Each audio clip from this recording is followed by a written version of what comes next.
Good evening. A damning report has laid bare Queensland's child safety shame. It's revealed a litany of failures that expose the state's most vulnerable to more harm as providers cashed in. For a department riddled with failures, more than 1,300 pages explaining why. I'm horrified. On a personal level, as a mother, I am horrified. The 10-month inquiry into Queensland's child safety system had a scope of more than a decade.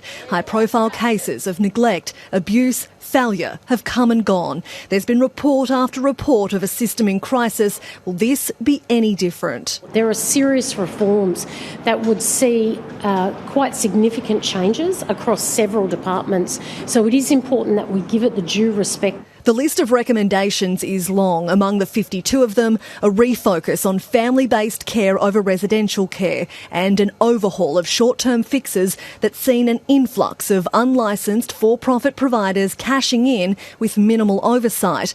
Better support for voluntary foster carers often demoralised by the system, simplify the court process that's causing excessive procedural delays and redirect generic support funding to programs explicitly combating root causes like drugs, alcohol and domestic violence.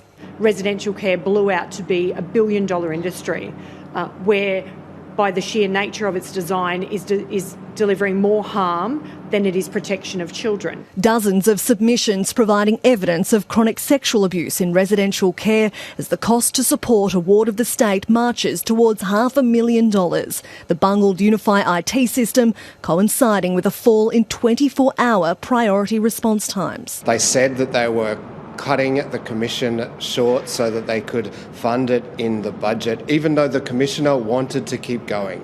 A subcommittee now given 2 months to find the roadmap out.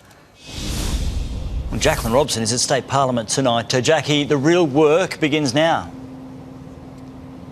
It does, Max. One of the recommendations is this subcommittee that will meet tomorrow to start trying to steer this child safety department back on a more positive path. But that 2-month time frame means we won't know exactly what recommendations the government has accepted for some time. Queensland has almost as many children in residential care as every other state and territory combined. And while we've seen these reports before, one child advocate says this one is exciting, a refreshing approach that is putting the child's needs first for the first time. Now it's up to the government to put it into action. Max? Thanks, Jackie.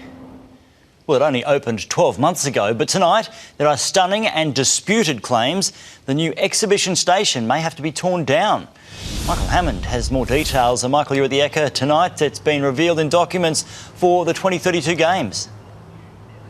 Yes, indeed, Max. Minutes from the Games Leadership Group meeting, which have been leaked to the opposition and obtained by 7 News, reveal security concerns that this station may have been built too close to the future athletes' village. It could mean that platforms have to be moved or the station closed altogether during the Games. The acting Olympics minister, who was promoted only a few weeks ago, didn't respond to it directly when asked in Parliament this afternoon.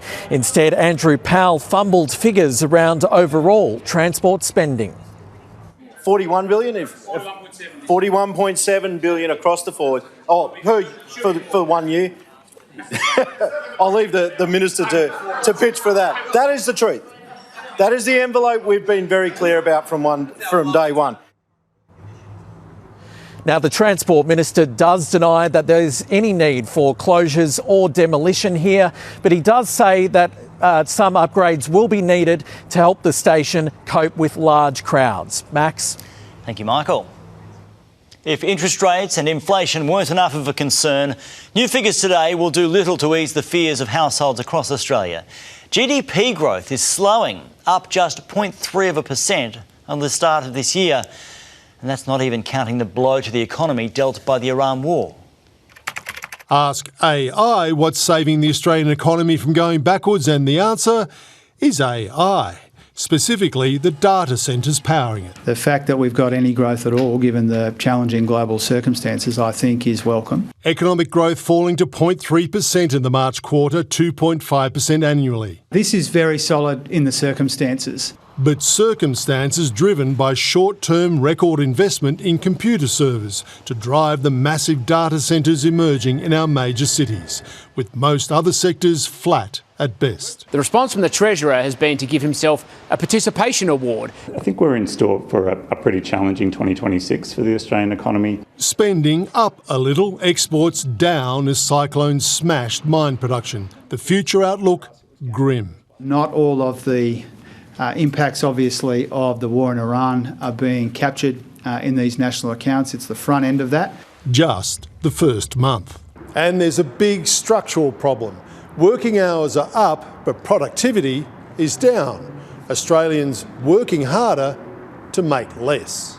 Economists expecting a per capita recession, 2 quarters of growth per person going backwards. But a little bit too early to say whether a full recession is on the cards. Shoppers feeling the pinch. Things like vegetables are maybe up to maybe $1 more expensive lately. It's atrocious. It's not the best. And possibly about to get worse. And tonight, Donald Trump is threatening to slap Australia and other countries with a new 12.5% tariff, he says, because they're not doing enough to stop the importation of goods made with forced labour, in other words, from China. But it's really being seen as a way for America to continue fleecing its trading partners after Trump's original 10% tariffs expire next month. Why? To help pay for his war in Iran. I'm told the Australian government is lodging objections. Max? Mark Riley in Canberra. People power was needed to lift a car off a trapped motorbike rider following a nasty pile-up during peak hour on Gympie Road.